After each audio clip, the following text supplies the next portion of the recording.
How to adjust brightness in NanoBanana AI. Want to make your photos brighter or darker? Let me show you how to adjust the brightness using NanoBanana AI. First things first, open up your browser and search for NanoBanana AI. Then navigate to the website and make sure you are logged into your account. And you'll be directed to this type of interface with the website, and this is the original version of NanoBanana AI. So don't get confused on the fake ones. On the home page, simply scroll down until you see AI editor section.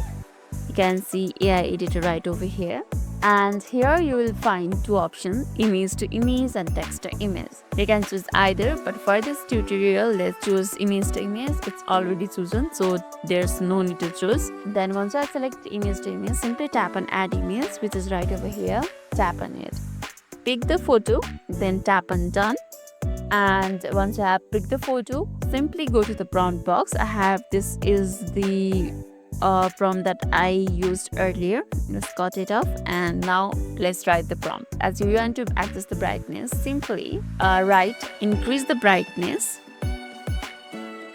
You can be as detailed as you like about how strong the adjustment should be. Then once you are done, simply tap on generate now, which is right over here. Then NanoBanana will process your request. In a few moments, you will see updated image appear here in the output gallery. I wouldn't be able to show you the process, but I just explained it because I don't have enough credit to create this one, but that's the process, and I hope you understand the process. So that's it. You can successfully adjust the brightness on the photo using NanoBanana AI like this. That's all for today's video, and if this video made your day a little bit easier, don't forget to like and subscribe for more amusing tips. Thanks for watching, and see you in the next video.